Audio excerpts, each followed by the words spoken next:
올해 구역 모임은 헤룬 후트 기도서를 묵상하고 있습니다.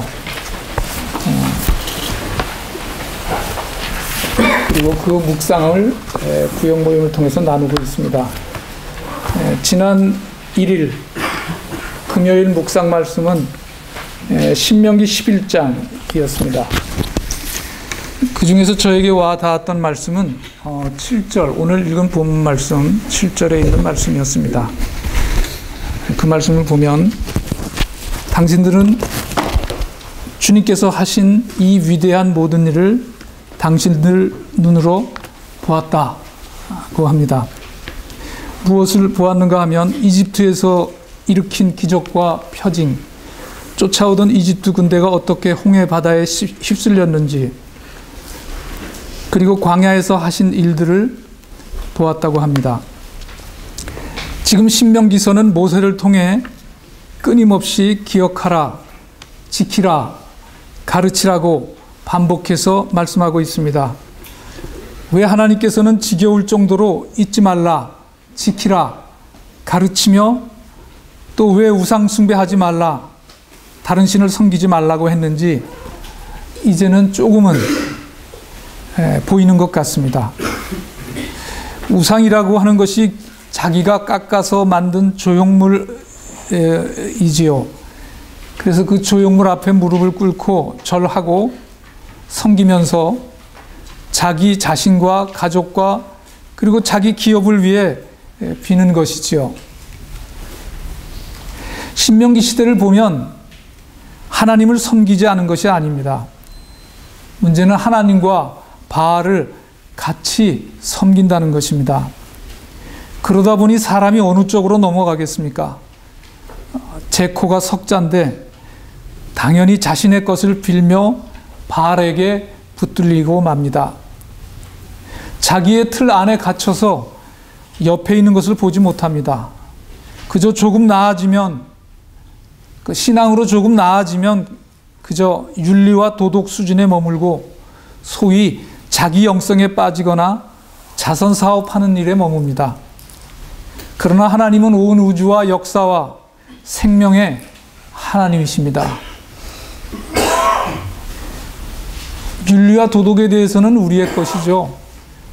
그러나 생명에 대해서는 우리는 한 개라도 아는 게 없습니다. 그러니까 우상 숭배를 통해서는 하나님을 알 길이 없습니다. 그런데 오늘 말씀에 하나님을 보았다. 이 신비로움이 어디서 오는 것일까라는 것입니다.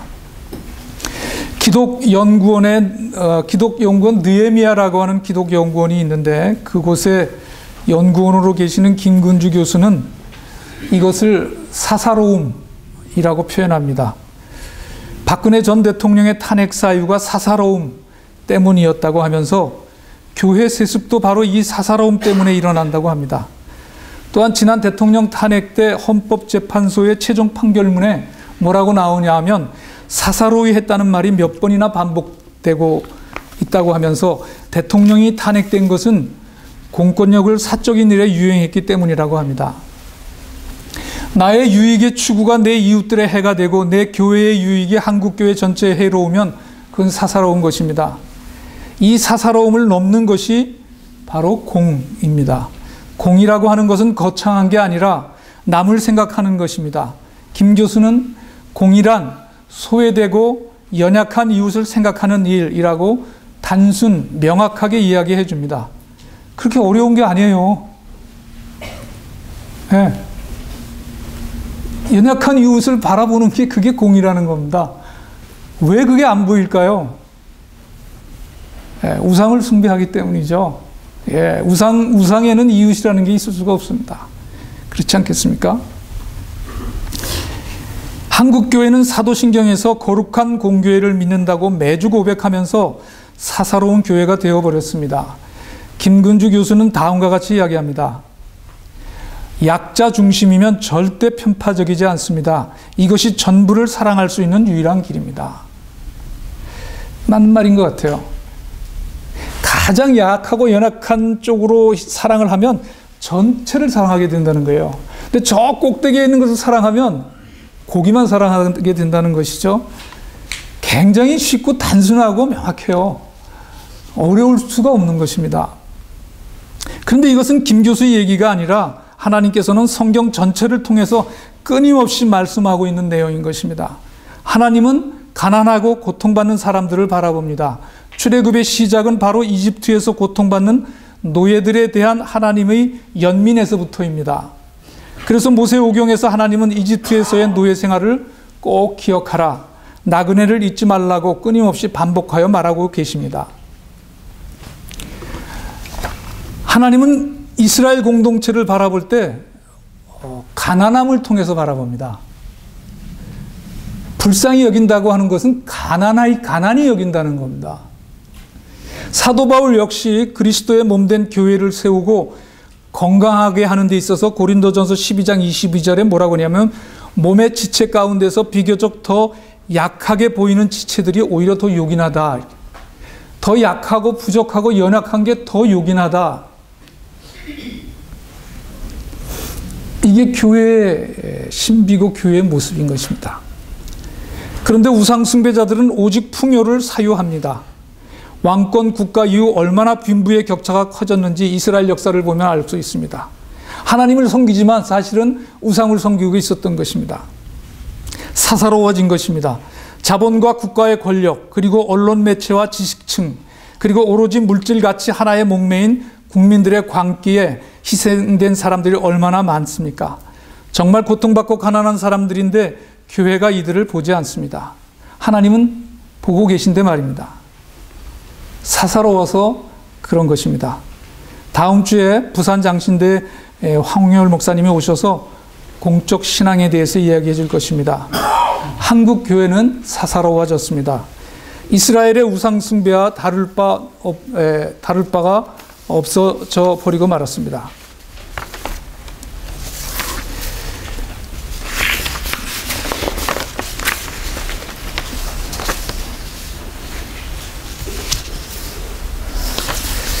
우리가 과연 놓친 것은 무엇일까요?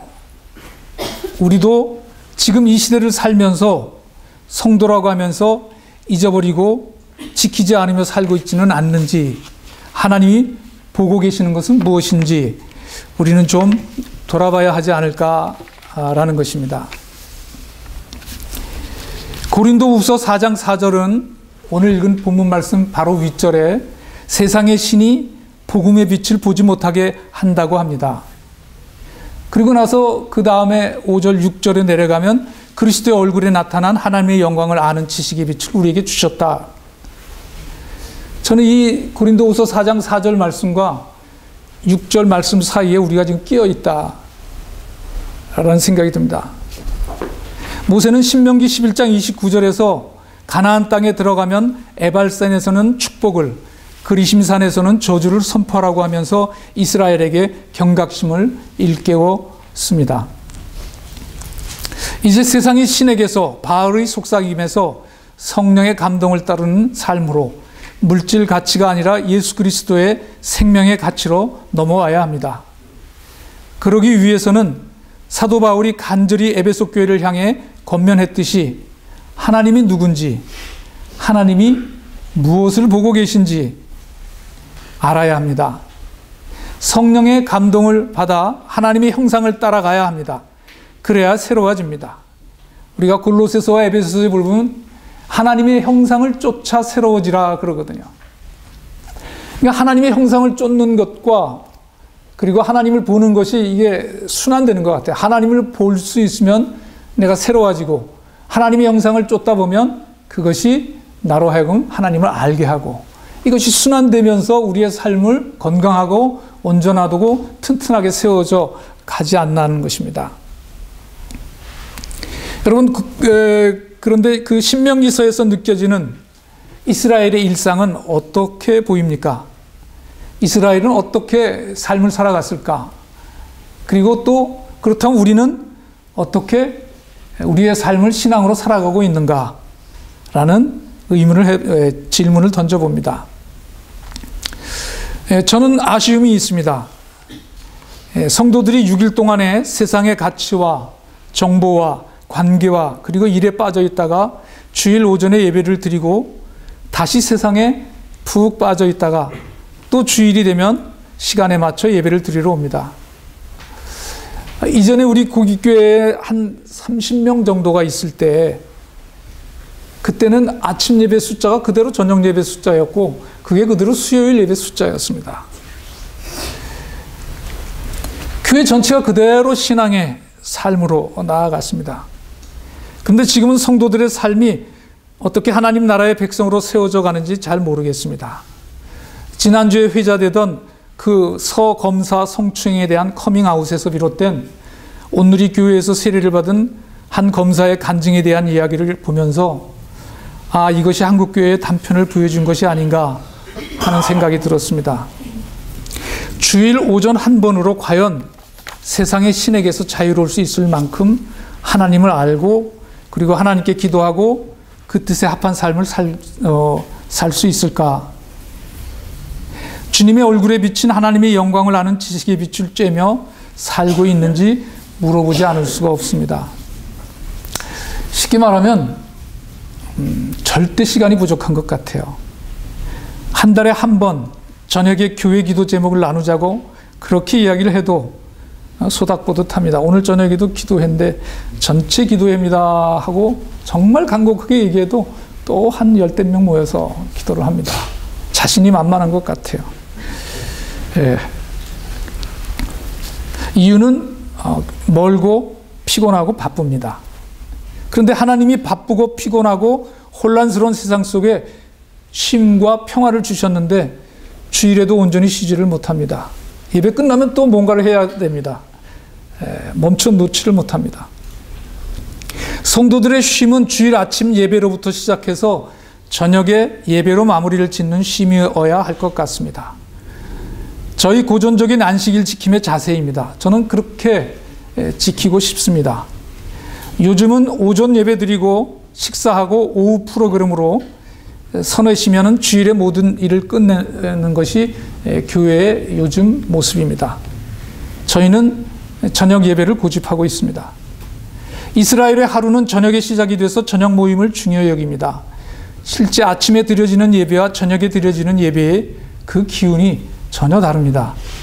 해가 지고서 오는 차분함이 있고 우리의 번잡했던 생각들을 가라앉히고 하나님께 마음을 모으기에는 해가 떠오르는 아침보다는 저녁이 더 최적입니다.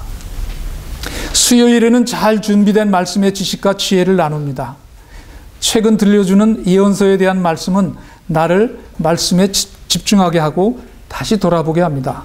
수요일 날에 예언서 강의가 얼마나 좋은지 모릅니다. 이것은 최소한의 시간이 아니었겠는가?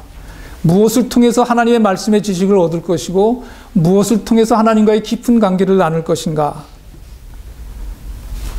주일날 아침에 예배드리고 그리고는 다시 세상에 또 푹 빠졌다 살다가 그리고는 세상의 신에 붙들려서 세상 가치와 세상의 일에 바삐 돌아가는 건 아닌가. 제가 예전에 부목사로 봉사하던 교회가 있어요. 그때 기억이 생생합니다. 30년 됐죠. 그때 어느 집사님이 아기를 업고 저녁 예배에 참석해요. 그럼 이제 아기가 울어요. 그러면 업고 현관 밖으로 나가 그럼 문을 빠끔히 열고 머리 내밀고 설교 말씀을 듣는 거예요. 아기를 이렇게 얼르면서. 그때 생각이 나요. 이제는 이런 간절한 행동은 전설이 돼버린 시대가 아닌가. 훌륭한 설교와 신학과 프로그램을 영상 매체들은 얼마든지 영상 매체들을 통해서 접할 수가 있지만 그것은 신앙이 아닙니다. 지금은 아이를 업고 달래며 현관문 밖에서 머리만 빠끔히 내밀고 들으려 하는 그 간절함이 귀합니다. 가끔가다 수요 저녁 때 기도자를 넣을 때 보면은 아기들을 데리고 오는 엄마들이 있었어요. 전 너무 감사해요. 아이들 데리고 와서 그리고는 애들 옆에 놓고 그리고 기도하는 그 모습이 얼마나 귀하고 감사한지. 그렇게 우리의 절대 시간이 부족한데 아예 저녁 예배는 닫아 버렸습니다. 주일 오전이면 족하다는 것인데 사실은 전혀 하나님에 대한 지혜와 지식에 다 있지 않은 것은 아는 것 같습니다. 성도들의 삶에 대한 이야기를 들어보면 신앙의 이야기가 아니라 세상의 가치와 지식이 범벅이 된 대화로 가득 차 있지는 않은지, 주일 오전 예배를 드리고 예배당 문을 나서며 받은 은혜를 다 벗어놓고 다시 세상으로 향하는 것은 아닌지, 저는 절대 시간이 부족하다는 그러한 간절함이 있습니다. 그런데 성경이 말씀하는, 신명기에서 얘기하는 율례와 규례와 예식이라는 것이 그게 그렇게 거창한 것이 아니에요. 그냥 일상입니다. 교회가 소박하게 진행하는 하나님을 향한 여러 규례와 의식과 고통받는 현장에서의 모임 등에 여러분 참여하시기 바랍니다. 그곳에 하나님의 구원의 신비가 있습니다. 가끔 그 아미시 공동체나 브라더호프 공동체들의 모임들을 저는 영상이나 소식들을 접해요. 근데 그 아미시 같은 경우는 일주일에 한 번 예배를 드려요. 그것도 전체가 모여서 드리는 게 아니라 가정에서 그냥 한 번 드려요. 근데 거기서 영성이라고 그러면 좀 그 평화가 막 솟아나거든요. 근데 그분들은 삶 전체가 신앙이에요. 아침부터 저녁 일주일 내내 그 공동체 전체가 사랑의 띠를 띠면서 평화의 공동체를 이뤄나가거든요. 그러니까 한 번으로도 족한 거예요. 그 모든 것이 그 예배에 집중이 돼버려요. 일주일의 삶이 그 속에서, 그리고 그 기도와 예배가 다시 생활 속에서 선순환되면서, 그래서 아미시 공동체에 어떤 사람이 들어와서 그 공동체 일원을 살인했을 때에도 그것을 용서로 진정으로 품어주는 모습을 저는 본 적이 있습니다.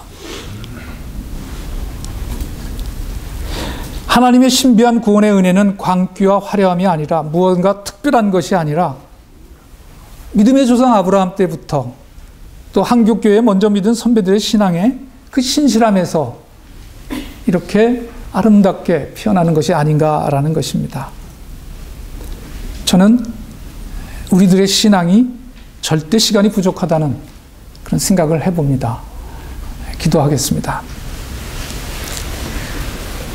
우리에게 소박하지만 몸된 교회를 통해서 예배와 기도와 말씀과 또 이웃들과의 동행함을 허락해 주신 것을 감사합니다. 그것에서 구원의 신비가 있음을 봅니다. 주님, 우리의 마음을 감동하여 주시어서 우리의 소박한 규례와 일정들에 감사 기쁨으로 참석할 수 있도록, 아름다운 교제가 있도록 인도하여 주시옵소서. 예수 그리스도의 이름으로 기도드리옵나이다.